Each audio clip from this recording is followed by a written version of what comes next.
Welcome to the last breakfast. Please enjoy the video. You begin by confirming you're signed into the correct OneDrive account and that you have enough storage.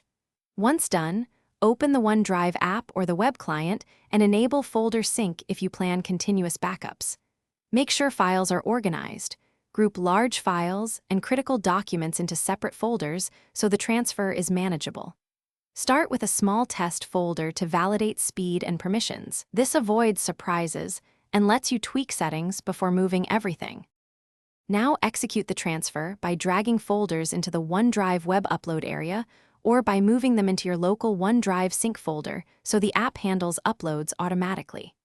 While transferring, monitor the sync status indicators and the upload queue. This helps you catch permission prompts or file name conflicts. If you have many small files, consider zipping them first to reduce overhead. Make sure to check that selective sync settings include the folders you need. Otherwise, some content won't appear online.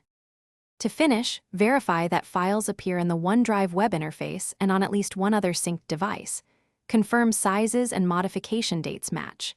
If you encounter conflicts, choose whether to keep both versions, replace, or rename. This preserves data and prevents accidental loss.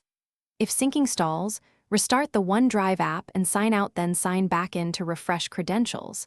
If that fails, selectively resync the affected folder. One key tip: check for invalid characters.